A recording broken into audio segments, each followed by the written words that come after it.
Hello बच्चों। Hello and welcome back students. कैसे हैं आप लोग?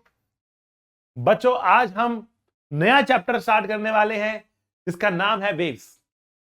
बहुत इंटरेस्टिंग चैप्टर। वेव्स का मतलब लहरें। आपके पीछे लहरें उमड़ रही हैं, ठीक है? तो इनकी स्टडी करेंगे हम लोग। वेव्स क्या चीज है? तो बेटा स्टार्ट करते हैं हमारा लेक्चर टाइप्स ऑफ वेव्स से। बेटा अब केवल दो दो चैप्टर हमारे बचते हैं। एक वेव बचता है और दूसरा units and measurement. Space series एकदम अपने एंड के पास पहुंच गई है, एकदम पास पहुंच गई बेटा, ठीक है ना? तो बहुत जल्दी आपका सारा सिलेबस 11th क्लास का खत्म हो रहा है। स्कूल में आप लोग एग्जाम दे सकते हो, ठीक है? तो जितना मैंने पढ़ाया है आपको यहां पर, ठीक है, पूरी 11th क्लास का सिलेबस लगभग सारी चीजें मैंने कवर कर दी हैं। और उन चीजों के बलबूते आप चाहो तो स्कूल में अच्छा एग्जाम परफॉर्म कर सकते हो। डेरिवेशंस भी हम लोगों ने करी है, बहुत सारी डेफिनेशंस भी पढ़ी है हमने बहुत सारी। और आप चाहो तो उस थ्योरी के ऊपर बेस्ड न्यूमेरिकल्स की प्रैक्टिस करके आप मेंस या फिर नीट भी क्लियर कर सकते हो। इतना कंटेंट मैंने आप लोगों को ऑलरेडी प्रोवाइड कर दिया है। हाँ, लेकिन मेहनत लगेगी। केवल लेक्चर देखने से सिलेक्शन नहीं होता है, ऊपर से बहुत सारे क्वेश्चन भी करने पड़ते हैं, ठीक है ना? मेहनत करोगे सिलेक्शन जरूर होगा। ये पीडब्ल्यू का वादा है आपसे, फिजिक्स वाला की टीम का वादा है आपसे। जो कंटेंट हम देते हैं that is enough for your selection. Selection driven approach है बेटा। पढ़ो और सिलेक्शन पाओ। तो बढ़ते हैं आगे, टाइप्स ऑफ वेव्स की हम बात करते हैं। बेटा वेव होती क्या है सबसे पहले समझे तो वेव बेटा एक डिस्टरबेंस है। वेव क्या है? एक डिस्टरबेंस है। एक जगह पर डिस्टरबेंस हुई और वो डिस्टरबेंस प्रोपोगेट कर रही है, एनर्जी और मोमेंटम को कैरी कर रही है। एनर्जी और मोमेंटम को कैरी कर रही है, ठीक ना? तो वेव क्या है बेटा? Wave is a disturbance. Wave is a disturbance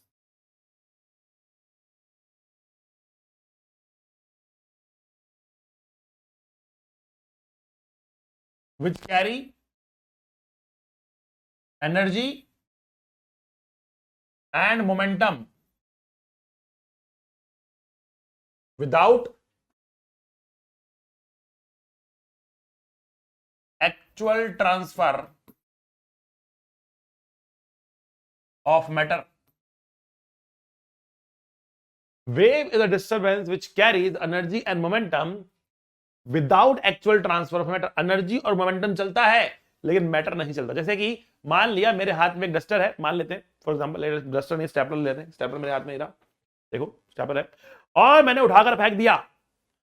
अब ये जो स्टेपलर है ये हवा में चलता हुआ आगे की तरफ बढ़ रहा है, आपकी तरफ आ रहा है, आप उसको कैच करने लपक रहे हो, ठीक है ना? तो देखो क्या हो रहा है यहां पर। जब ये स्टेपलर मूव कर रहा है, जब ये स्टेपलर मूव कर रहा है, ठीक है ना, तो ये अपने साथ एक एनर्जी, काइनेटिक एनर्जी को कैरी कर रहा। काइनेटिक पहले यहां पर थी, फिर यहां पर, फिर यहां पर, वो एनर्जी को कैरी कर रहा है पहली बार। और मोमेंटम को भी कैरी कर रहा है क्योंकि इसके पास मोमेंटम भी है। मोमेंटम भी चलता हुआ दिख रहा है आपको, एनर्जी चलती हुई दिख रही है आपको। तो क्या ये एक वेव है? नहीं, ना मुन्ना ना, ये वेव नहीं है, ठीक है? क्यों भैया वेव नहीं है? बिकॉज यहां पर ट्रांसफर ऑफ मैटर हो रहा है और हम कह रहे हैं वेव में without the transfer of matter wave को प्रोपोगेट करना है। तो यहां पर होता क्या है, देखो आप ऐसे समझो, डोमिनोस इफेक्ट समझ सकते हो। बहुत सारे डोमिनोस लगा दिए आपने। डोमिनोस तो देखे ना आप लोगों ने, ऐसे ऐसे डब्बे से बने होते हैं, ठीक है? आपने ऐसे बहुत सारे डब्बे साथ में खड़े कर दिए, ठीक है? अगर एक डब्बे को आप धकेलते हो और वो गिरता है तो वो दूसरे वाले को गिरेगा, दूसरे वाला तीसरे वाले को गिरेगा, तीसरे वाला चौथे वाले को गिरेगा, चौथे वाला पांचवें वाले को गिरेगा, और इस तरीके से सारे के सारे डोमिनोज गिर जाएंगे, सारे सारे डोमिनोज गिर जाएंगे। इसको होता है डोमिनो इफेक्ट, राइट? एक गिरा तो सारे गिरते हुए चले जाएंगे, ठीक है? अब ध्यान से देखना बेटा, हमने एनर्जी और मोमेंटम दिया पहले वाले को, हमने पहले वाले को डिस्टर्ब किया और उसको एक एनर्जी और उसको एक मोमेंटम दिया, ठीक है ना? और वो एनर्जी और मोमेंटम इन डोमिनोज में आगे तरफ कैरी हो रहा, तो हमें एनर्जी और मोमेंटम चलते हुए दिख रहे। लेकिन जो पहले वाला डोमिनो है वो अपनी ही जगह पे गिरा हुआ होगा, वो यहां से चलकर आगे नहीं जा रहा, वो खुद चलकर आगे नहीं जा रहा, वो अपनी जगह पर ही गिरा पड़ा है, वो अपनी जगह पर ही गिरा पड़ा है। आई बात समझ में? क्योंकि पहला डोमिनो अपनी जगह पर ही गिरा पड़ा है, इसीलिए इसीलिए यहां पर एनर्जी ट्रेवल कर रही है, पार्टिकल्स ट्रेवल नहीं कर रहे, इसलिए इसको क्या बोलेंगे, एक वेव बोलेंगे। इनफैक्ट ये एक वेव नहीं, ये एक वेव पल्स है। ये क्या है बेटा, एक वेव पल्स है। एक बार ही एनर्जी गई है, एक बार ही एनर्जी या मोमेंटम ट्रेवल किया है। ये एक एनर्जी, एक वेव का पल्स है कि आपने एक पल्स देके छोड़ दिया तो एक बार ही वो आगे की तरफ ट्रेवल कर गया। एनर्जी का बेटा ये क्या है, एक पल्स है। अगर आपको बार बार इसमें ये एनर्जी ट्रेवल करवानी है, बार बार इसमें चाहते हो कि एनर्जी ट्रेवल करे और आप एक वेव ट्रेन पैदा करना चाहते हो तो कैसे कर सकते हो। अगर डोमिनो को दोबारा गिराना है, अगर डोमिनो को दोबारा गिराना है तो उसको उठाना पड़ेगा। डोमिनो को अगर दोबारा गिराना है तो उसको उठाना पड़ेगा। तो हम कह रहे कि अगर आपको किसी सिस्टम के अंदर एक वेव ट्रेन पैदा करनी है तो उस सिस्टम में एक इलास्टिसिटी होनी चाहिए कि जब आप उसको डिस्टर्ब करो तो वापस से ओरिजिनल पोजीशन पर आए, ताकि आप उसको दोबारा से डिस्टर्ब कर सको। तो यहां से जब आप डिस्टर्बेंस करते जाओगे वो रिकवर करती जाएगी और वो पूरा सिस्टम ही इस तरीके से ऑसिलेट करना शुरू कर देगा और आपके द्वारा दी गई डिस्टर्बेंस में एनर्जी आगे की तरफ ट्रेवल होती हुई चली जाएगी। इसको कहते हैं बेटा वेव, या फिर ट्रैवलिंग वेव भी इसको बोल सकते हैं। ट्रैवलिंग वेव या प्रोग्रेसिव वेव भी इसको बोल सकते हैं, जिसमें एनर्जी और मोमेंटम आगे की तरफ ट्रैवल कर रहा होगा, ठीक है ना। और हमने कहा कि एक ट्रैवलिंग या प्रोग्रेसिव वेव बनाने के लिए, वेव बनाने के लिए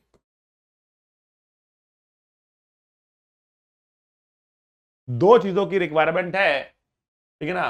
पहली है इनर्शिया और दूसरी है इलास्टिसिटी, ठीक है, ठीक है। तो ट्रैवलिंग और प्रोग्रेसिव वेव बनाने के लिए दो चीजों की रिक्वायरमेंट है, दो चीजों की रिक्वायरमेंट है। क्या है वो दो चीजें, एक आप और एक हम, है ना भाई। तो क्या है वो दो चीजें, एक है इनर्शिया और दूसरा है इलास्टिसिटी। इनर्शिया इसलिए चाहिए ताकि ताकि मोमेंटम आ सके, ताकि एनर्जी आ सके, काइनेटिक एनर्जी, पोटेंशियल एनर्जी आ सके, इसलिए इनर्शिया चाहिए, मास चाहिए। और इलास्टिसिटी क्यों चाहिए, कि डिस्टर्बेंस हम बार बार कर सके, वो बार बार रिकवर करे, बार बार उसको डिस्टर्ब करे, इसलिए इलास्टिसिटी चाहिए। इलास्टिसिटी नहीं होगी तो वेव पल्स तो भेजोगे, वेव ट्रेन नहीं भेज पाओगे। मीडियम की ये दो रिक्वायरमेंट थी। तो जितनी भी हम सारी बातें कर रहे हैं ना ये, तो अगर हम टाइप्स ऑफ वेव्स की बात करें तो हम उसको दो कैटेगरी में बांट सकते हैं। तो वेव को हम दो कैटेगरी में बांट सकते हैं बेटा। एक कैटेगरी होती है उसको बोलते हैं mechanical wave,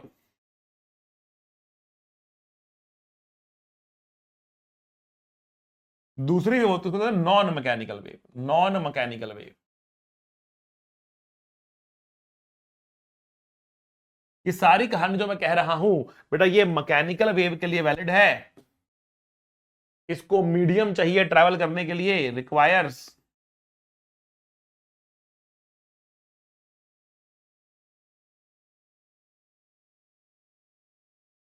non mechanical medium को, नॉन मैकेनिकल वेव को मीडियम नहीं मांगता है, इसको मीडियम नहीं मांगता है, ठीक है ना। Medium is not required. ये और भी लल्लन टॉप वेव होती है, ठीक है ना, इसको रिक्वायरमेंट नहीं है मीडियम की। It can travel, it can travel in vacuum, it can travel in vacuum, ये वैक्यूम में भी ट्रेवल कर सकती है।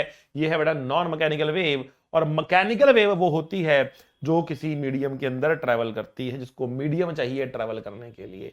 तो mechanical wave requires a medium to travel, non mechanical wave doesn't require a medium to travel. आ रही बात समझ में बेटा आप लोगों को। ये रहा आपके सामने पूरा कच्चा चिट्ठा ऑफ वेव।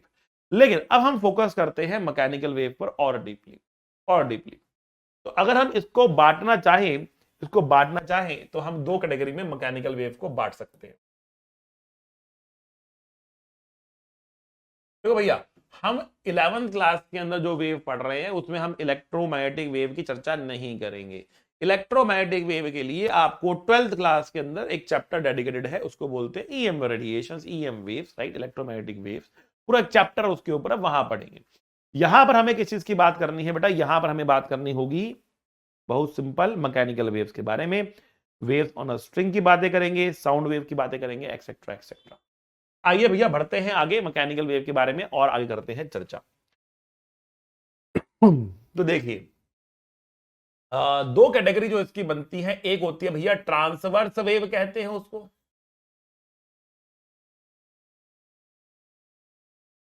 और दूसरी होती है उसको बोलते हैं longitudinal waves. Longitudinal waves,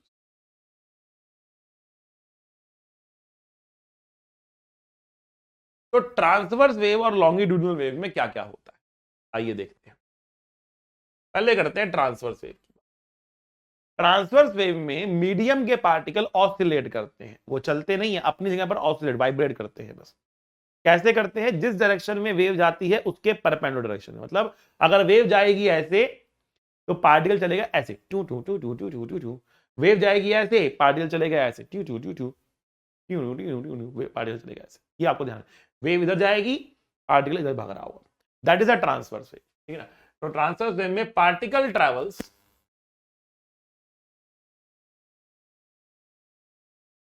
particles travel, या पार्टिकल्स होना चाहिए, particles travel perpendicular to the propagation of propagation।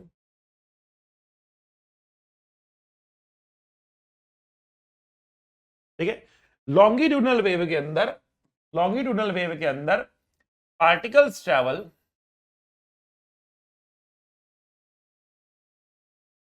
along the propagation of, it should not travel, it should like oscillate. Particles don't travel here, they oscillate. Particles oscillate along the propagation of it।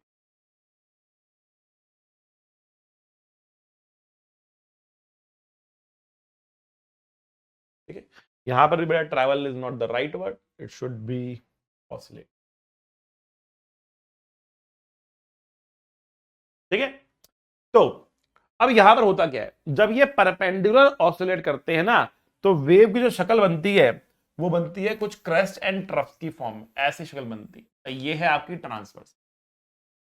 और जब along और इस तरीके से जाते हैं ना, along the wave oscillation होती है, ठीक है, तो कंप्रेशन एंड रेरिफेक्शन बनता है। कहीं कहीं पर वो पास आ जाते हैं, कहीं कहीं वो दूर चले जाते हैं, तो कंप्रेशन एंड रेरिफेक्शन बनता है। जहां जहां पर ये पास आ जाएंगे मीडियम के पार्टिकल्स, वहां पे क्या बनेगा बेटा? कंप्रेशन बनेगा। दूसरा क्या ले लें?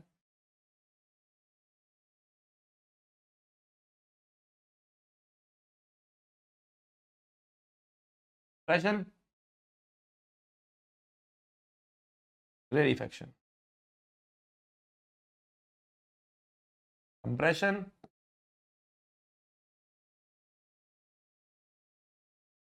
रेरिफेक्शन,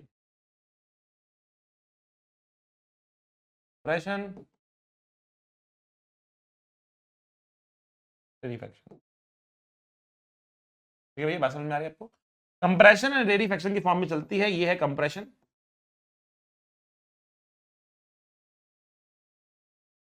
ये है रेरिफेक्शन। और यहां बन रहा बेटा crest, topmost point, trough, bottommost point. दो कंसेक्यूटिव कंप्रेशंस के बीच का जो डिस्टेंस होता है बेटा, वो होती है वेवलेंथ। या दो कंसेक्यूटिव क्रेस्ट के बीच का जो डिस्टेंस होता है, अब वो होती है वेवलेंथ। तो ये हमारे पास वेवलेंथ आ रही है। ठीक है, तो ये वेवलेंथ है या फिर वो वेवलेंथ। आगे बात समझ में आप लोगों को? इस तरीके से हम वेवलेंथ को लिख सकते हैं। ये हमारे पास बेटा वेवलेंथ आ गई है, बहुत अच्छी बात है। ठीक है, तो लॉन्गिट्यूडनल वेव, ट्रांसवर्स वेव समझ में आई। एग्जांपल की बात करें तो जैसे wave on strings is example of transverse wave. Longitudinal wave की बात करें तो sound waves are the example of longitudinal wave. ठीक है, और बहुत सारी वेव्स ऐसी जो दोनों का मिक्सचर होता है। उसमें कुछ कहना कि भैया ये प्योर ट्रांसवर्स है या प्योर लॉन्गिट्यूडनल है, सही नहीं है, मिक्सचर होता है। जैसे सीज्मिक वेव्स जो अर्थ क्रस्ट में चलती है, भूकंप में जो वेव्स आती हैं बेटा, उसको बोलते हैं seismic waves. They are the combination of both longitudinal as well as transverse wave. Water ripples भी they are like sort of combination of transverse and longitudinal waves. ठीक है ना, सरफेस पर जो चल रही है, लेकिन पानी के अंदर कोई अगर वेव पैदा हो रही है अंदर बल्क में, तो बेटा वो लॉन्गिट्यूडनल होगी। ठीक है ना। सरफेस पर सरफेस टेंशन के कारण ट्रांसवर्स वेव पैदा हो सकती है, ठीक है ना, ये भी हम ध्यान रखेंगे। ठीक है बच्चों, चलो इतनी मोटी मोटी बातें समझ में आ गई आप लोगों को। अब आते हैं इक्वेशन ऑफ वेव पर कि वेव की इक्वेशन क्या होती है, how do we represent the wave mathematically, mathematically wave को कैसे लिखेंगे हम, ठीक है ना। तो हम कह रहे हैं इक्वेशन ऑफ अ वेव।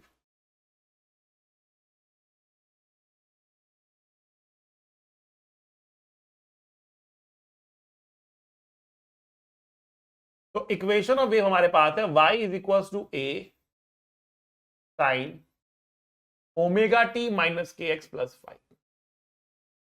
देखो भैया यहां पर आ गए हैं तीन तीन वेरिएबल, मैथमेटिकली चीजों को समझना थोड़ा सा होगा टफ, ठीक है ना, लेकिन ध्यान देंगे, अच्छे से समझेंगे, ध्यान देंगे आप, ठीक है। हम कह रहे हैं हमारे पास आ रही है तीन तीन वेरिएबल। कौन कौन से वेरिएबल्स आ रहे हैं?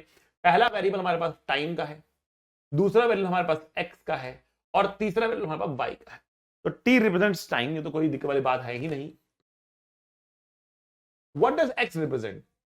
X represent the particle, X represent the particle, की कौन से पार्टिकल की बात हो रही। देखो this equation is somewhat similar to SHM, कहीं ना कहीं ये सिंपल हार्मोनिक जैसी इक्वेशन आपको लग रही है, लेकिन डिफरेंस क्या है?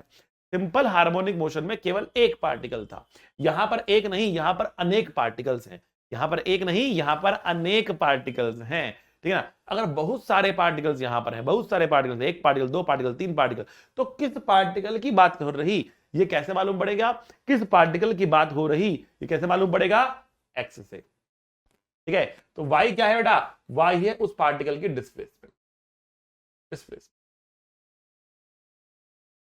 एक्स पार्टिकल की डिस्प्लेसमेंट नहीं है, पार्टिकल की डिस्प्लेसमेंट वाई है, ठीक है। तो जब हम लिख रहे हैं वेव इस तरीके से लिख रहे हैं, तो वेव किस डायरेक्शन में जा रही, वेव किस डायरेक्शन में जा रही, वेव एक्स में जा रही, और पार्टिकल किस में जा रहे हैं, पार्टिकल वाई में जा रहे हैं। तो हम कह रहे हैं वेव इज ट्रेवलिंग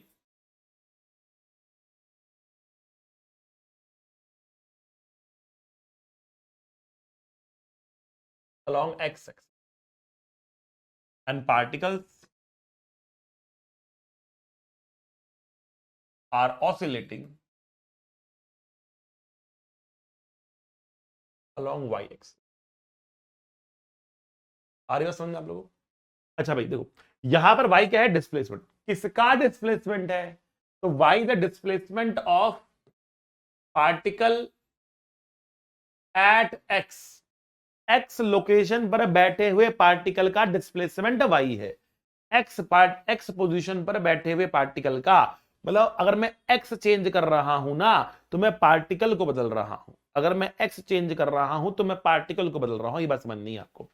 तो किसी भी पार्टिकल x की जो डिस्प्लेसमेंट है टाइम के साथ बदल रही होगी, तो displacement of particle at x at time t, at time t ये है भाई, एट टाइम t, ठीक है। किस पार्टिकल की बात हो रही? पार्टिकल एट एक्स की बात हो रही। किस टाइम पे हो रही? टी टाइम पे हो रही, टी टाइम पे हो रही। तो हमने ये लिख दिया यहां पर। आई बात समझ में आपको? बहुत बढ़िया। आगे चलते हैं, देखते हैं यहां पर क्या हो रहा। हमने कहा y equals to A sine omega T minus K X plus 5 है, और अगर इस इक्वेशन को देखा जाए, इस इक्वेशन को देखा जाए तो हम क्या कह सकते हैं? हम कह रहे हैं यहां पर a है एम्पलीट्यूड, बताइए आप लोगों को एम्पलीट्यूड। अभी हमने ताजा ताजा एचएम में पढ़ा है। ओमेगा क्या है बेटा? ओमेगा, ओमेगा है एंगुलर फ्रीक्वेंसी, एंगुलर फ्रीक्वेंसी है बेटा। के क्या है भैया? के है angular wave number, angular wave number, और फाई है आपका इनिशियल फेज, या फेज कांस्टेंट भी बोल सकते हो, phi is the phase constant. Equation में कांस्टेंट की तरह पढ़ा रहेगा ये, ठीक है। तो एंगुलर फ्रीक्वेंसी ओमेगा को हम क्या लिख सकते हैं? एंगुलर फ्रीक्वेंसी ओमेगा को हम क्या लिख सकते हैं? तो देखो भैया ओमेगा एंगुलर फ्रीक्वेंसी को लिखा जाता है 2 पाई इंटू फ्रीक्वेंसी, मैंने आपको एचएम में भी बताया था, it is 2 pi F, right. Similarly angular wave number के को हम क्या लिख सकते हैं? तो बेटा ये होता है 2 पाई इंटू वेव नंबर। अब वेव नंबर क्या होता है? वेव नंबर होता है 1 बाय लैम्डा। वेव नंबर का मतलब होता है, वेव नंबर का मतलब होता है number of waves, number of waves in unit length, in unit length. तो भैया यूनिट लेंथ में कितने वेव्स हैं? अगर आप यूनिट ले रहे हैं ऐसा यूनिट से रहे हैं तो 1 मीटर में कितनी वेव्स आ रही, 1 मीटर में कितनी वेव समा सकती हैं, that is the wave number. और उसको 2 पाई से मल्टीप्लाई करके हम एंगल के टर्म में कन्वर्ट करने की कोशिश कर रहे हैं, और इसलिए यहां पे यूज कर रहे हैं एंगुलर वेव नंबर, ठीक है ना। अब देखो, वेव की एक रफ्तार होती है, वेव की एक रफ्तार होती है, बोलते हैं वेव स्पीड, कि वेव कितनी रफ्तार से आगे बढ़ रही, मतलब एनर्जी किस रफ्तार से आगे जा रही, मोमेंटम किस रफ्तार से आगे जा रहा, एनर्जी और मोमेंटम किस रफ्तार से आगे बढ़ रही है, डिस्टर्बेंस किस रफ्तार से आगे बढ़ रही है, वो है वेव स्पीड। कितनी होती है वेव स्पीड, तो बेटा वेव स्पीड का फॉर्मूला होता है एफ लैम्डा। आप लोगों ने शायद बचपन में पढ़ा होगा v equals to nu lambda. तो न्यू और v काफी सिमिलर दिखते हैं, इसलिए मैं f का इस्तेमाल करता हूं, मैं लिख रहा हूं v equals to F lambda, ठीक है बच्चों। अब देखो यहां पर फ्रीक्वेंसी को I can write omega by 2 pi, I can write omega by 2 pi, right, and lambda I can write 2 pi by K, 2 pi by के, सो आई right 2 pi by K, 2 pi cut गया, v के दो फॉर्मूले आ गए हमारे पास, v एक F lambda तो है ही, दूसरा ओमेगा बाय के भी है। अब इन दोनों फॉर्मूलाज को आपको करना है याद, रट डालो इन दोनों फॉर्मूला को, बेटा याद होने चाहिए आप लोगों को। क्या कह रहे हैं, हम कह रहे हैं v equals to F lambda या v equals to omega by K, याद कर लो इन दोनों फॉर्मूलों को, बहुत इंपॉर्टेंट फॉर्मूलाज है ये दोनों फॉर्मूलाज, आपको एकदम कंठस्थ होने चाहिए, कंठस्थ। देखो बच्चों, पुराने जमाने की अगर बात की जाए तो वहां पर चलती थी गुरुकुल प्रथा, मतलब लोग अपने बच्चों को आश्रम में भेजा करते थे, और वहां पर होते थे हमारे टीचर्स, गुरु। और गुरु जो होते थे ना, ठीक है ना, उनका मतलब जो बच्चे थे एकदम, जो गुरु ने कह दिया वो हमें कर देना है, जो कह दिया वो कर देना है, they do not ask question to the guru, ठीक ना, कि जो उन्होंने कहा सर मैं ये क्यों करूं, क्या ऐसा करने से हो जाएगा sir, are you sure sir, they don't doubt their teachers, they don't doubt their gurus, ठीक ना, गुरु ने कहा है तो वो करना है, गुरु ने कहा है तो वो करना है। देखो विद्या तब मिलेगी जब आप स्टूडेंट बनोगे, स्टूडेंट बनने के लिए आपको गुरु चुनना पड़ेगा अपना, गुरु किसी को मानना पड़ेगा, गुरु किसी को बनाना पड़ेगा। मैं नहीं कहता कि मुझे गुरु बनाओ बेटा, बच्चों जिससे आपकी फ्रीक्वेंसी मैच करती है उसे अपना गुरु बनाओ, ठीक है ना। हर बच्चे का लेवल अलग है, हर टीचर का लेवल अलग है, हर बच्चे का लेवल अलग है, सबकी फ्रीक्वेंसी अलग है, सब अलग तरीके से पढ़ाते हैं, जिससे आपकी फ्रीक्वेंसी मैच करती है उसको अपना गुरु बनाओ, ठीक है ना। बट एक बार जब किसी को अपना गुरु बना लिया ना, तो बस अब जो गुरु कहेगा वो आपको करना है, इस बात को आप समझ लो बेटा, ठीक है ना। क्यों, उस जमाने पे गुरु बोलते थे भैया जाओ और गीता को रट डालो, कंठस्थ करो, तो शिष्य सुबह सुबह 4 बजे उठकर बैठ जाते थे गीता खोलकर, और रटने में लगे पड़े हैं उसको, मतलब श्लोक पे श्लोक याद करने में लगे पड़े हैं, मतलब इतना याद कर लेते थे कि भैया कोई भी श्लोक, किसी भी पंक्ति, किसी भी पेज पे बोलो उनको तो उनको याद होता, ठीक है ना। शिष्य को नहीं मालूम कि भैया इसको याद करके उनका क्या बेनिफिट होने वाला है, और ना ही गुरु कहता था कि आपका ये बेनिफिट होने वाला है, गुरु कहता था भैया मैंने बोला ना याद करो, ठीक है ना, और बच्चे लगे रहते थे उसको याद करने के, ठीक है ना। तो ये थी बेटा गुरु शिष्य परंपरा, ठीक है ना। इतना आदर होता था और इतना सम्मान होता था कि भैया अगर टीचर ने कह दिया कि याद करना है तो याद करना है, और बच्चों को बाद में जाकर मालूम पड़ता था, बाद में जाके एहसास होता था कि अगर गुरु ने हमको गीता याद करने के लिए कहा है तो उसका क्या बेनिफिट है।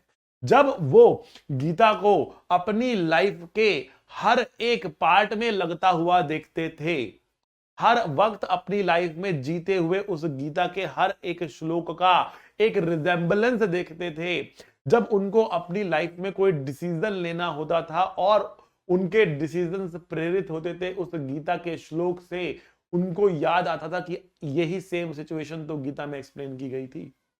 इतना ज्यादा ज्ञान है उसके अंदर, लेकिन जब गुरु ने कहा कि रट डालो, और जिस बच्चे ने ये सोच लिया ना कि यार क्यों रटे, बस गुरु कह रहा है इसलिए याद कर ले, हम तो नहीं करते, ठीक है ना। जिस बच्चे ने ऐसा सोच लिया वो पूरी जिंदगी उस ज्ञान से अधूरा रह जाएगा, और जो गुरु चाहता था कि बच्चों की जिंदगी में वो वैल्यू एडिशन हो, वो नहीं हो पाएगा। तो अगर बेटा मैं कह रहा हूं ना कि ये फॉर्मूले आपको याद करने हैं तो करने हैं, कोई शक मत रखो अपने दिल के अंदर कि मैं करूं कि ना करूं, बाद में टीचर से पूछ रहे हो सर इससे हो जाएगा ना, अरे भैया मजाक नहीं चल रहा है यहाँ पर। मतलब मुझे बड़ा अजीब लगता है ना, बड़ा अजीब लगता है तो लोग कहते हैं सर आप जो पढ़ा रहे हो उससे हो जाएगा ना। इतने मासूम बच्चे हमारे हैं भाई, क्या बताए। अरे भैया ये मजाक लग रहा है क्या आपको? बहुत सारे बच्चे तो कह रहे हैं सर आप बहुत सारा कंटेंट दे रहे हो, इतना कंटेंट दे रहे हो कि आपका लेक्चर जो है 1 घंटे का होता है, नोट्स बनाने में 3 घंटे लग जाते हैं। इतना कंटेंट दे रहे हो सर आप। और कुछ बच्चे वही पूछ रहे हैं मतलब सर हो जाए। ये बच्चे वही हैं जो पढ़ नहीं रहे हैं, जो कर नहीं रहे हैं, बस उनको ये ठप्पा चाहिए कि ये कर लिया तो हो जाएगा। अरे भैया ये तो करना ही पड़ेगा। और इतना कंटेंट दे दिया है कि काफी कंटेंट है, इतना कंटेंट आपको दे दिया है।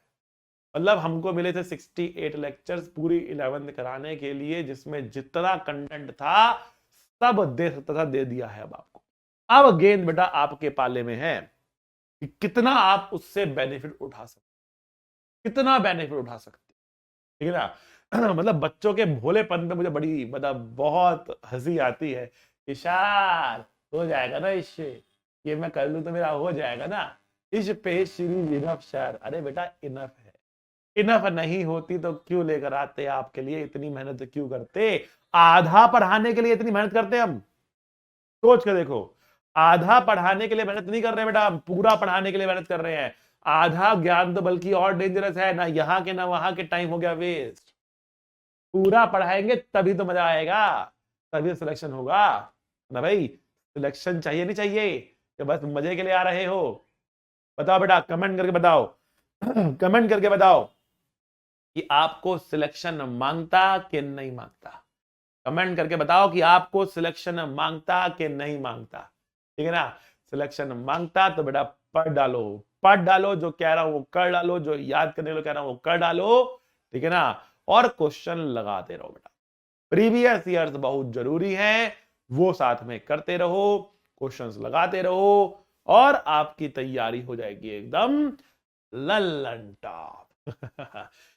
आइए बढ़ते हैं आगे बेटा। हमने कहा वेव स्पीड हमारे पास है ओमेगा बाय के या एफ लैम्डा के बराबर, ठीक है।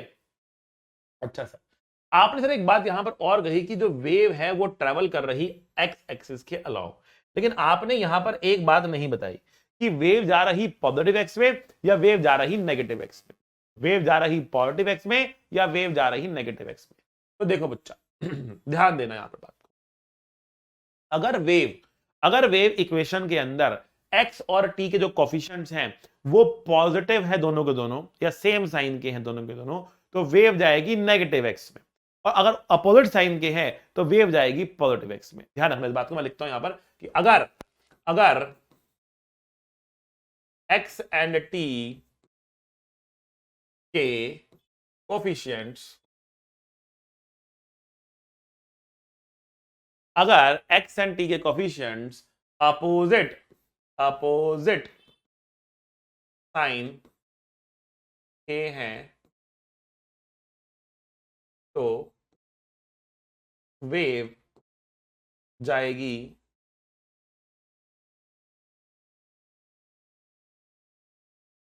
इन नेगेटिव एक्स डायरेक्शन,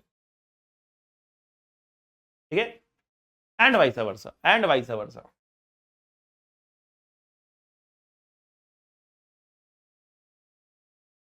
अगर x एंड t के कोफिशिएंट्स अपोजिट साइन के हैं तो वेव जाएगी नेगेटिव x में, and vice versa. Vice versa का मतलब क्या है कि अगर ये उल्टा लिख दिया मैंने, सेम साइन के हैं, अपोजिट साइन के नहीं है, सेम साइन के हैं,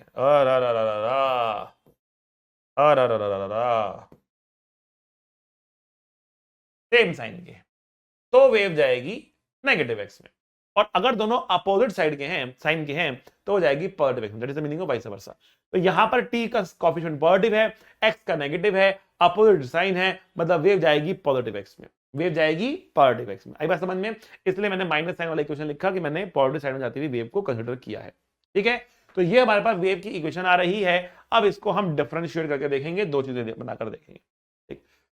हमने कहा कि भैया y हमारे पास है a sign omega T minus K X plus, अगर मैं इसको डिफरेंशिएट कर दूं टाइम की रिस्पेक्ट में, एक्स को कांस्टेंट रखते हुए, पार्शियल डिफरेंशिएशन का हो रहा इस्तेमाल जब एक वेरिएबल एक से ज्यादा वेरिएबल्स पे डिपेंड करता हुआ पाया जाता है तो हम वहां पर यूज कर सकते हैं पार्शियल डिफरेंशिएशन। पार्शियल डिफरेंशिएशन का मतलब है एक को वेरिएबल मान रहे, दूसरे को कांस्टेंट की तरह ट्रीट कर रहे। एक्स को कांस्टेंट करने का मतलब है आपने पार्टिकल को फिक्स कर दिया। एक्स को कांस्टेंट करने का मतलब है आपने पार्टिकल को फिक्स कर दिया। Particle is fixed. फिक्स रुका नहीं हो गया, मतलब पार्टिकल कौन सा है वो फिक्स कर लिया। बहुत सारे पार्टिकल्स है ना, उनमें से एक पार्टिकल को चुन लिया, पार्टिकल इज चुन लिया, ठीक है ना। अब उस पार्टिकल को समय के साथ चलता हुआ देख रहे, उस पार्टिकल को, बाकी को नहीं देख रहे, उस पार्टिकल को समय के साथ चलता हुआ देख रहे।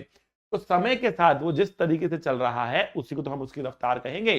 तो del Y by del T is the particle velocity. क्या है ये? वीपी है। वीपी मतलब पार्टिकल वेलोसिटी है। आई बस समझ। वीपी इज पार्टिकल वेलोसिटी, तो आपको मिल रही पार्टिकल वेलोसिटी वीपी। अब वीपी कितना होगा? तो वीपी होगा A omega cos omega T minus K X plus 5। हमने डिफरेंशिएट किया है, ओमेगा टी का ओमेगा बाहर आएगा, एक्स को कॉन्सेंट्रेट किया है, साइन का कॉस बन जाएगा। तो ये हमारे पास आ रहा, ये हमारे पास आ रहा। आई बात समझ में? This is clear. ओके, तो पार्टिकल वेलोसिटी का फॉर्मूला ये रहा, और आप चाहो तो उसको लिख सकते हो VP equals to A omega under root of 1 minus sine square omega T minus K X plus 5।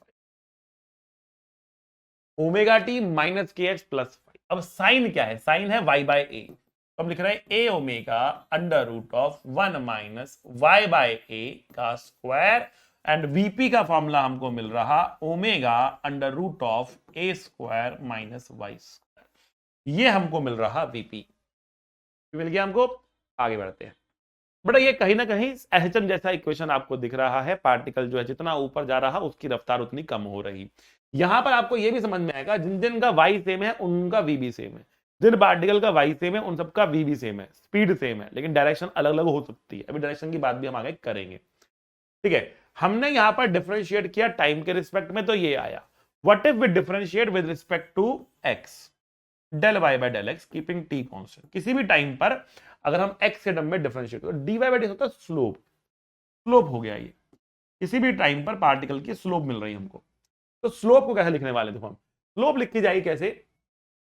एक एक्स के टर्म में डिफरेंशिएट कर रहे हैं तो माइनस के बाहर आएगा, माइनस के बाहर आएगा, तो स्लोप विल बी माइनस ए के cos omega T minus K X plus 5।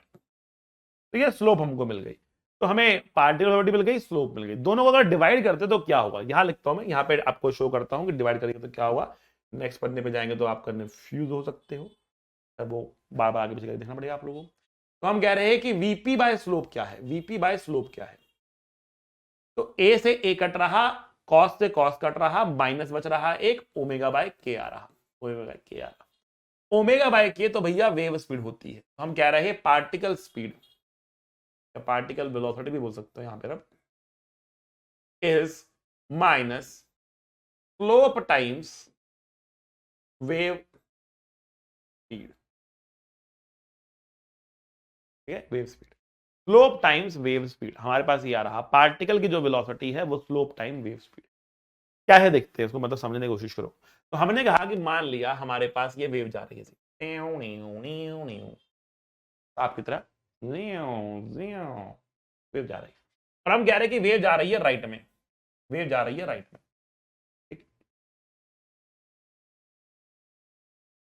यहां पर एक पॉइंट लेते हैं, तो यहां पर जो स्लोप बनाएंगे हम, स्लोप ऐसा बनेगी ना, ये स्लोप तो पॉजिटिव आ रही है, वेव स्पीड भी पॉजिटिव है, तो जो पार्टिकल वेलोसिटी होती है ना वो minus slope times wave speed होती है।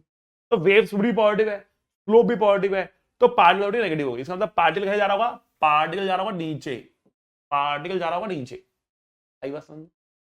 अगर इस पॉइंट की बात करें तो ये यहां पर स्लोप है नेगेटिव, यहां पर स्लोप है नेगेटिव, ठीक। अब क्योंकि स्लोप नेगेटिव है, क्योंकि स्लोप नेगेटिव है हमारे पास, ठीक है ना, क्योंकि स्लोप क्या है बेटा? नेगेटिव स्लोप हमारे पास है, ठीक है। तो हम यहां पे क्या कहेंगे, negative negative become positive, and wave speed तो पॉजिटिव ही है, वेव स्पीड तो पॉजिटिव ही है, तो नेगेटिव नेगेटिव बिकम पॉजिटिव, तो पार्टिकल वेलोसिटी क्या है, ऊपर है, ऊपर है। ऐसे ही आप डिफरेंट पॉइंट्स पर देख सकते हो कि स्लोप की डायरेक्शन कहां है। तो बेटा आप कमेंट करके बताएं इस पार्टिकल की वेलोसिटी की डायरेक्शन क्या है, ऊपर या नीचे। पार्टिकल मैं इसको बोल देता हूं ए, और ये पार्टिकल लेता हूं यहां पर बी। तो you have to tell A and B के वेलोसिटी की डायरेक्शन क्या है, कमेंट नाउ। आपका समय शुरू होता है अब। फटाफट बताए particle A and particle B का रफ्तार का डायरेक्शन क्या है, नीचे है कि ऊपर है, फटाफट बता दे जल्दी से बेटा, जल्दी से। तो देखो बेटा, यहां पर स्लोप है नेगेटिव और यहां पर स्लोप है पॉजिटिव, राइट। जहां स्लोप पॉजिटिव है वहां पर वीपी नेगेटिव हो गया, मतलब नीचे जा रहा होगा पार्टिकल, और जहां पर स्लोप नेगेटिव है वहां पर वीपी पॉजिटिव हो गया, पार्टिकल जा रहा होगा ऊपर। अब कुछ बच्चों को लग रहा था बहुत डिफिकल्ट तरीका बता रहे हो, कुछ और सिंपल बताओ, कुछ और सिंपल बताओ। तो बेटा एक सिंपल तरीका यह है कि आप अगले इंस्टेंट में वेव को आगे बढ़ाकर देख लो। ठीक है, ये वेव है ना, अगले इंस्टेंट में वेव कहां जाएगी, अगले इंस्टेंट पर वेव कहां जाएगी। तो हम वेव को बढ़ाएंगे ऐसे आगे, हम कहते हैं वेव आगे जा रही है, इस तरफ जा रही है, तो वेव बढ़ेगी आगे, ये वाला पॉइंट आगे बढ़ेगा।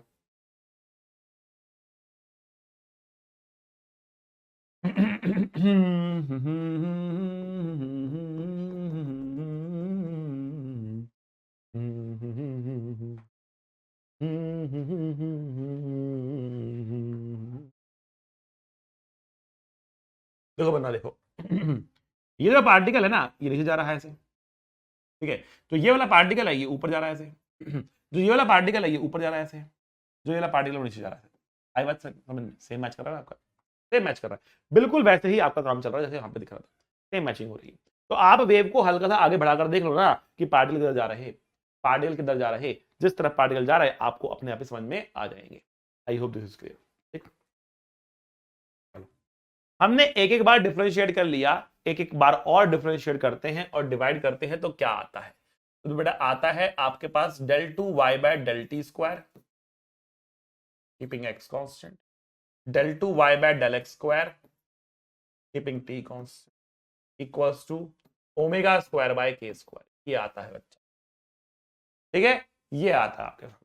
ये हो गया बेटा v स्क्वायर, इसको बोलते हैं बेटा जनरल इक्वेशन ऑफ वेव। लिखता हूं दोबारा से, del 2 y by del t square keeping x constant is v square, del 2 y by del x square keeping t constant।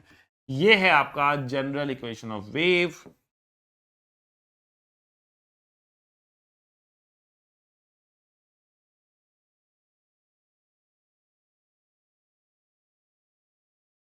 जो भी इक्वेशन इसको फॉलो करेगा वो एक वेव कहलाएगा।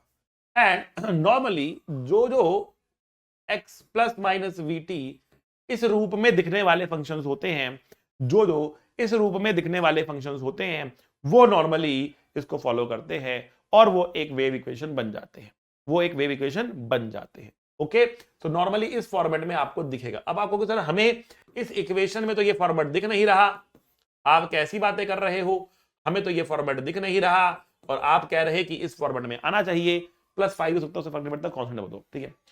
तो हमने देखो सेम फॉर्मेट है, आप के बाहर निकालो,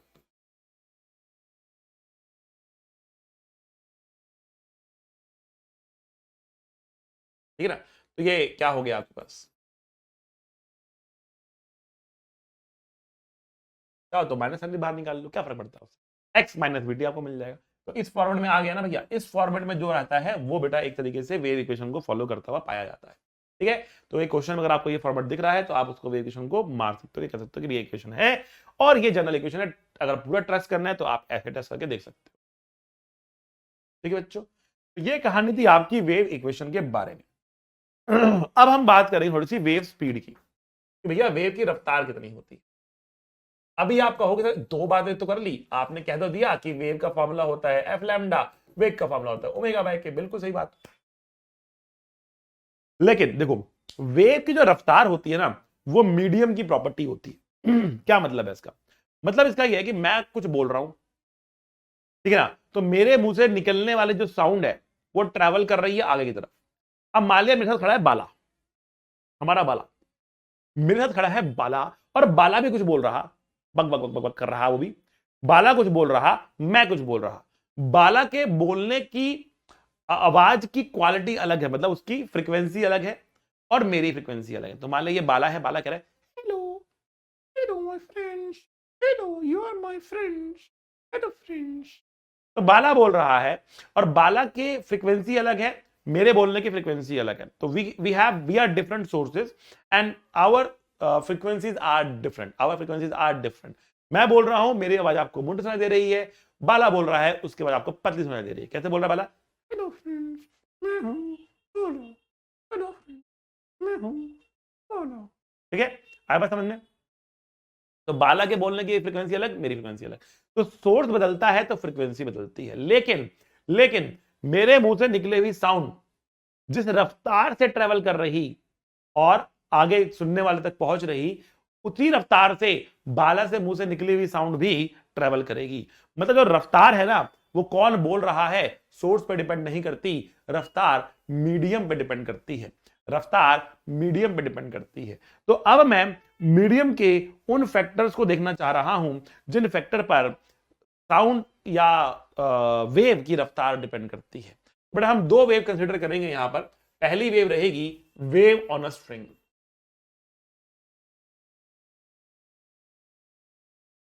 और दूसरी वेव हमारे पास रहेगी sound wave. Wave on a string and sound wave, बेटा ये दो वेव्स हमारे पास यहां पर मिलने वाली है। ठीक है बच्चों, तो बेटा वेव ऑन अ स्ट्रिंग का जो फॉर्मूला हमारे पास होता है वो है under root of T by mu. यहां पर बेटा टी होती है टेंशन, और म्यू क्या होता है? म्यू होता है बेटा लीनियर मास डेंसिटी,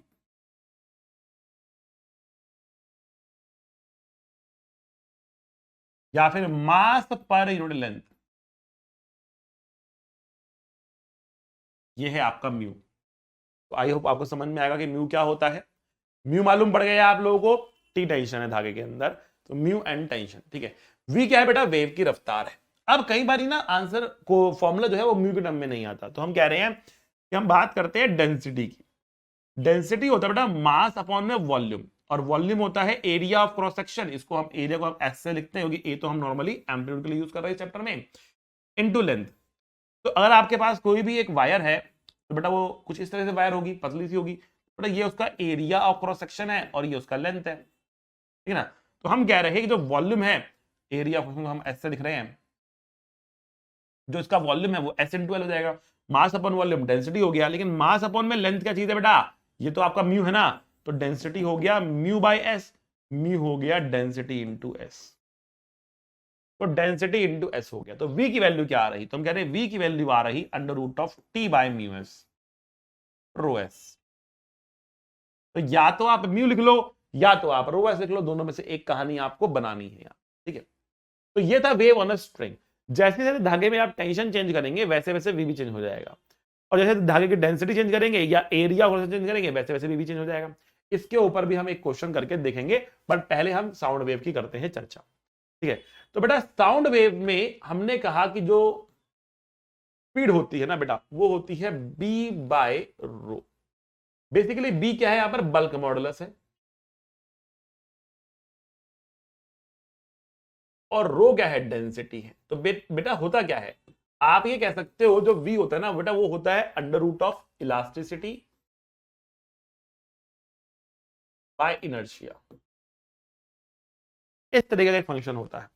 अब इलास्टिसिटी जो है मीडियम की, ठीक है ना, वो बल्क मॉडुलस से देखी जा रही, और इनर्शिया डेंसिटी से देखा जा रहा है यहाँ पे। ठीक है ना, तो बल्क मॉडुलस डिवाइड बाय, मतलब दो फैक्टर का काम आ रहे हैं यहाँ पर, इलास्टिसिटी एंड इनर्शिया, उसका अंडर रूट इस फॉर्मेट में आपको आंसर मिलता है। तो बी बाय रो हम कह रहे हैं। बट बल्क मॉडुलस क्या होगा? एयर। तो बेटा एयर का जो बल्क मॉडुलस है ना, वो प्रोसेस पे डिपेंड करता है कि किस प्रोसेस के जरिए एयर में साउंड ट्रेवल कर रही। ठीक है, तो बेटा यहां पर हुए सबसे पहले हमारे साइंटिस्ट न्यूटन बाबा, न्यूटन बाबा है हमारे पास। ठीक है, और न्यूटन बाबा ने कहा कि भैया वेव, जिस साउंड वेव जब एयर में ट्रेवल करती है तो वो ट्रेवल करती है by isothermal process, isothermal process.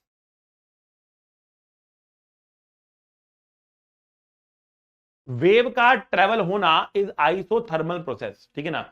तो जब उसने कहा कि आइसोथर्मल है और उसने बल्क मॉडुलस निकाला आइसोथर्मल प्रोसेस का, तो वो प्रेशर पी के बराबर निकल कर आया और उसने फॉर्मूला दे दिया v is equal to under root of P by rho. लेकिन जब प्रैक्टिकली मेजर किया गया तो ये आंसर नहीं मैच किया। मतलब न्यूटन हिस्ट्री में पहली बार गलत साबित हुआ। This was wrong, this was completely wrong. हाँ बेटा देखो, ये भी जिंदगी की एक बहुत बड़ी सीख है। इतने बड़े बड़े साइंटिस्ट भी गलती करते हैं, इतने बड़े बड़े साइंटिस्ट भी गलती करते हैं। आप तो भैया अभी साइंटिस्ट बने नहीं हो ना, अभी तो आप छोटे छोटे स्टूडेंट्स हो, तो आपसे तो गलती होनी जायज है, लाजमी है। अपने आप को बहुत ज्यादा तर्स नहीं करना कि सर हमसे गलती हो गई, हमने गलत कर दिया। गलतियां तो होती रहती है, गलतियां करना बुरी बात नहीं है, गलती करे और ना सीखे तो गलत बात है। अपनी गलतियों से सीखते रहना है, अपने आप को अपग्रेड करते रहना है, सबसे बड़ी बात यही होती है बच्चों। जो अपनी गलती कर करके सीखता जाएगा वो हमेशा सही रास्ते पर पहुंचता जाएगा। न्यूटन ने कर दी है गलती, इसको ठीक करने के लिए आया लाप्लास करेक्शन।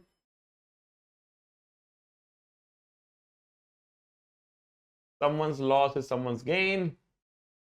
एंड लाप्लास ने कहा कि जिस प्रोसेस के जरिए साउंड ट्रेवल करती है वो होता है एडियाबैटिक प्रोसेस। एडियाबैटिक प्रोसेस का मतलब है बी एडियाबैटिक। जब आपने निकाला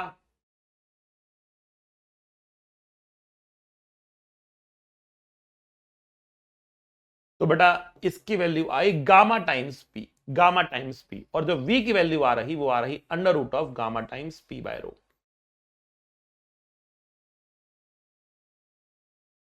तो v is nothing but under root of gamma P by rho. ये हमें v की वैल्यू मिल गई, इतनी रफ्तार होती है। अब इसको हम अगर आइडियल गैस इक्वेशन से ट्रीट कर कर देखें तो इसका एक फॉर्मूला और बनता है बेटा, बन जाता है under root of gamma R T by M. तो टेम्परेचर के टर्म में, प्रेशर के टर्म में ये फॉर्मूला आ रहा, टेम्परेचर के टर्म में और प्रेशर के टर्म में ये फॉर्मूला आ रहा। लेकिन यहां पर दो वेरिएबल्स है, एक प्रेशर भी है और एक रो भी है। मोलर मास तो चेंज होगा नहीं, डेंसिटी बदल सकती है, ठीक है ना।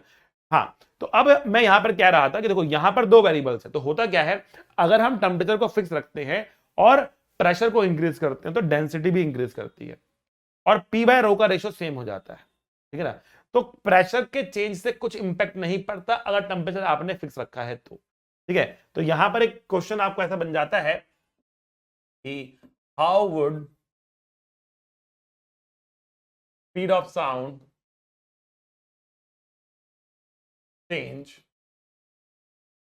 if pressure is made for T, T is made for V। अगर प्रेशर को 4 टाइम्स कर दिया गया तो स्पीड पे क्या इंपैक्ट पड़ेगा, ठीक है। And temperature is remains constant, temperature is remains constant, temperature is constant, ठीक है। तो हम ये कह रहे हैं अगर टेम्परेचर आपने कांस्टेंट रखा है ना, अगर आपने टेम्परेचर को कांस्टेंट रखा है ना, तो हमारे पास दो फॉर्मूले देखो, P V equals to under root of gamma P by rho, एक फॉर्मूला ये है, दूसरा फॉर्मूला क्या है, under root of gamma R T by M. दो फॉर्मूले हमारे पास है। तो हम यहां पर ये कह रहे हैं कि अगर आपने टेम्परेचर कांस्टेंट रखा और प्रेशर को 4 टाइम्स कर दिया तो प्रेशर को बढ़ाने पर डेंसिटी भी बढ़ जाएगी। प्रेशर को 4 टाइम करोगे, डेंसिटी भी 4 टाइम, रेशियो सेम। तो हम इस फॉर्मूले देखेंगे, हम इस फॉर्मूले देखेंगे भाई टेम्परेचर कांस्टेंट है ना, और एम और आर और गामा सब कांस्टेंट ही है, तो वो कांस्टेंट रहेगा, we will be unchange, we will be unchange. तो बेसिकली v जो है वो directly equal to root T है, टेम्परेचर चेंज नहीं करोगे तो v चेंज नहीं होगा, ठीक है। हाँ, एक कंडीशन है जिसमें मास चेंज हो सकता है और वो है ह्यूमिडिटी की कंडीशन। तो इफेक्ट ऑफ ह्यूमिडिटी क्या होता है, तो इफेक्ट ऑफ ह्यूमिडिटी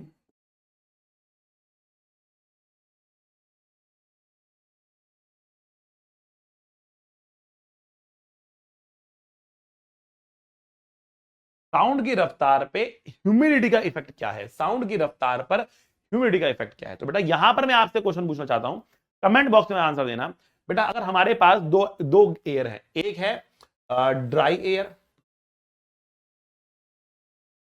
और दूसरा है ह्यूमिड एयर, तो बढ़िया मोलर मास किसका ज्यादा होगा, मोलर मास किसका ज्यादा होगा, ड्राई एयर का या ह्यूमिड एयर का? किसका मोलर मास ज्यादा होगा, ड्राई एयर का होगा कि ह्यूमिड एयर का होगा? बेटा pause and comment, comment box में बेटा अपने आंसर को लिखो कि ड्राई एयर का मोलर मास ज्यादा है कि ह्यूमिड एयर का मोलर मास ज्यादा है। कमेंट में बेटा लिख के बताओ किसका मोलर मास ज्यादा होगा, ड्राई एयर का या ह्यूमिड एयर का? किसका मोलर मास ज्यादा होगा? बेटा कमेंट में लिखकर बताना है आपको किसका मोलर मास ज्यादा होगा। ठीक है, तो बहुत सारे बच्चे सोचेंगे सर ह्यूमिड एयर का मोलर मास ज्यादा होना चाहिए क्योंकि वो भारी जैसा फील हो रहा है, लग रहा है कि वो भारी है सर, लग रहा है ह्यूमिड एयर भारी है, ठीक है ना। लेकिन यहां पर गेम इतना सिंपल नहीं है, ठीक है ना। In fact the answer is dry air का मोलर मास ज्यादा होता है। बेटा कौन भारी होता है? ऑक्सीजन का मोलर मास कितना है बेटा? ऑक्सीजन का मोलर मास होता है 32 ग्राम। नाइट्रोजन का मोलर मास क्या होता है बेटा? नाइट्रोजन का मोलर मास क्या होता है? तो नाइट्रोजन का होता है बेटा 28 ग्राम। पानी का मोलर मास क्या होता है? पानी का मोलर मास होता है 18 ग्राम। उड़ी बाबा, ई का हो गया। मतलब ऑक्सीजन एंड नाइट्रोजन जिससे मैक्सिमम आपका एयर बना है, 99% जो है वो ऑक्सीजन और नाइट्रोजन ही है। बाकी 1% में आपकी कार्बन डाइऑक्साइड, मिथेन वगैरह वगैरह, वाटर वेपर्स, बाकी सब कुछ वो उसमें रहते हैं। ठीक है, तो हम कह रहे कि अगर एयर की बात करें, ड्राई एयर की बात करें, तो उसमें 99% तो 28 ग्राम और 32 ग्राम के आसपास है। तो इसका मतलब एयर का, ड्राई एयर का मोलर मास लगभग लगभग 29 होता है, 29 ग्राम होता है। पानी का 18 ग्राम, पानी का 18 ग्राम है। तो अगर आप एयर के कुछ मॉलिक्यूल्स को निकालो और उसके जगह पे पानी के मॉलिक्यूल्स को डालो, मतलब अगर आपने ऑक्सीजन नाइट्रोजन निकाल दिया और H2O डाल दिया, एयर हल्की होगी कि भारी होगी बेटा? मोलर मास कम हो जाएगा। मोलर मास की रिस्ट्रिक्शन ये है कि आपको रखना तो 1 मोल ही है ना। मोलर मास की रिस्ट्रिक्शन ये है कि आपको रखना तो 1 मोल ही है, नंबर ऑफ मॉलिक्यूल्स तो बराबर ही रखने हैं आपको, ठीक है ना। तो इसका मतलब क्या हुआ? इसका मतलब बहुत सिंपल सा ये हुआ कि ह्यूमिड एयर का मोलर मास क्या होता है? कम होता है। तो अगर हम ह्यूमिडिटी इंक्रीज करते हैं तो बेटा मोलर मास क्या होता है?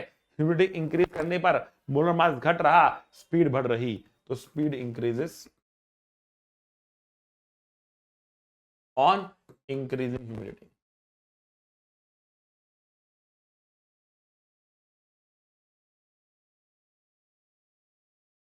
तो भैया कितने बच्चे बोल्ड हो गए, क्लीन बोल्ड हो गए इस क्वेश्चन के ऊपर? कितने बच्चे बोल्ड हो गए? कितने बच्चों ने इंट्यूशन के बेस पर आंसर दिया? कितने बच्चों ने कहा कि मेरा आंसर ये इसलिए आ रहा क्योंकि मुझे लग रहा? बच्चों के पास एक ऐसा ज्ञान जो किसी ने दिया नहीं, फिर भी उनके पास। आई बात समझ में बच्चा? बड़े आगे। मैंने कहा एक न्यूमेरिकल करेंगे बेटा, न्यूमेरिकल तो बनता है, न्यूमेरिकल तो मस्ट है, न्यूमेरिकल तो बनता है, एक न्यूमेरिकल हम जरूर करेंगे, ठीक है। और बहुत अच्छा न्यूमेरिकल करेंगे, छोटा मोटा न्यूमेरिकल नहीं है बेटा, बहुत अच्छा न्यूमेरिकल है।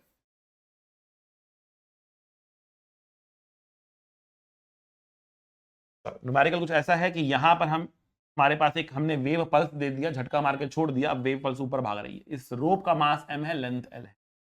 कितने समय में ये वेव ऊपर पहुंच जाएगी? Find the time for wave reach the top of the rope. Rope के टॉप तक पहुंचने के लिए कितना समय उसको लग जाएगा? रोप के टॉप तक पहुंचने के लिए कितना समय उसको लग जाएगा? तो हम कह रहे हैं देखो यहां पर हमने एक पॉइंट ले लिया, पी पॉइंट ले लिया, जो कि नीचे से कितना ऊपर है? एक्स डिस्टेंस ऊपर है, ठीक है। यहां पर कितना टेंशन होगा? तो यहां पर टेंशन निकालने के लिए आप इसके नीचे वाले रोप का एफबीडी बनाएंगे। तो जो इसके नीचे वाला रोप है उसकी लेंथ तो एक्स है, तो हम कह रहे हैं एल लेंथ में मास एम है, 1 लेंथ में मास है M by L, X length में मास है M by L into X. तो जब हम इसका एफबीडी बना रहे, नीचे वाले का एफबीडी बना रहे, तो इसका वेट आ रहा M by L into X into G आ रहा, इसको उठा रहा ऊपर का टेंशन टी, इसको उठा रहा ऊपर का टेंशन टी। जो टेंशन टी ऊपर लग रहा, जो टेंशन टी ऊपर लग रहा बेटा, ये टेंशन टी किसके बराबर है? M by L X into G के बराबर है। तो टेंशन की वैल्यू मिल रही, कितनी मिल रही? M by L X into G मिल रही। तो बेटा स्पीड की वैल्यू क्या होती है? Under root of T by mu होती है। तो under root of T, T कितना है? M by L X into G है, और म्यू कितना है? एम बाई एल ही है, एम बाई एल ही है। तो एम बाई एल कट गया, वी की वैल्यू आ रही रूट एक्स जी के बराबर। दैट मीन्स इसमें स्पीड बराबर नहीं रहेगी, इसमें स्पीड वेरिएबल है। तो हमें क्या करना पड़ेगा बेटा? इंटीग्रेशन करना पड़ेगा। लेकिन एक जुगाड़ हमारे पास और है, जिससे हम इंटीग्रेशन से बच सकते हैं। मैं बताता हूं कैसे। पहले हम इसको एक बार और डिफरेंशिएट करते हैं। हम करते हैं देखो वी स्क्वायर, ठीक है। Let us differentiate this. तो 2v dv by D x बराबर g, v dv by D x बराबर g बाई 2। बेटा ये क्या होता है? ये होता है acceleration. Acceleration is v dv by dx which is g by 2. Acceleration is v dv by dx which is g by 2. तो एक्सेलरेशन आ रहा g by 2, एक्सेलरेशन आ रहा g by 2। इतनी बात समझ में आई? एक्सेलरेशन आ रहा g by 2। बेटा बहुत इंपॉर्टेंट है, याद कर डालो। अगेन याद करो, मैंने आपको कहा था कि आपको पहले शिष्य बनना है, और शिष्य बनने के लिए, अच्छा शिष्य बनने के लिए विद्या तब आएगी जब पहले अच्छा शिष्य बनोगे। अच्छा शिष्य बनने जो गुरु ने कहा उसको याद करना, कह दिया ना कि याद करो, याद होना चाहिए बेटा, ठीक है ना। एक्सेलरेशन कितनी? G by 2। कांस्टेंट एक्सेलरेशन आ रही है, वेरिएबल एक्सेलरेशन, वेरिएबल वेलोसिटी है, वेरिएबल रफ्तार है, लेकिन एक्सेलरेशन कांस्टेंट है कितनी? G by 2। जब एक्सेलरेशन कांस्टेंट होती है we can use equations of motion, और हम कह सकते हैं कि एल बराबर हाफ ए कितना है? जी बाई 2 इंटू टी का स्क्वायर। टी कितना आ रहा? टी आ रहा 2 under root of L by G. अब ये आंसर भी आप चाहो तो याद कर लो, नहीं याद करना कोई दिक्कत वाली बात नहीं है। इसको ये याद होना चाहिए जी बाई 2 के बराबर, ये होना चाहिए, ये याद होना चाहिए, ये और ये दो चीजें याद होनी चाहिए। v की वैल्यू, a की वैल्यू याद होनी चाहिए, ये तो आप निकाल लोगे। 2 रूट एल बाई जी आराम से एक लाइन के अंदर निकलता है, ये याद है। तो बहुत इंपॉर्टेंट है, बहुत सारे एग्जाम्स में आ चुका है, very very very very very very very important. हमने आज बहुत सारी बातें करी, वेव के बारे में समझा, वेव इक्वेशन के बारे में समझा, वेव क्या होती है, टाइप्स ऑफ वेव्स क्या होती हैं, और इक्वेशन ऑफ वेव क्या होती है, particle speed, wave speed, slope, general equation of wave के बारे में बातें करी, वेव स्पीड के बारे में बात करी, स्ट्रिंग के ऊपर बात करी, साउंड की बात करी, वेरिएशन देके ह्यूमिडिटी को इंक्रीज करा, बहुत सारी बातें करी, बहुत सारी चर्चा करी, कंटेंट बहुत सारा दे दिया आप लोगों को। बैठ के नोट्स बढ़ाओ, उनको याद करो, तब तक पढ़ते रहिए, मुस्कुराते रहिए। मिलेंगे अगले क्लास में। Be a good human being. See you, tata, bye bye. पढ़ाई करते रहें। All the very best.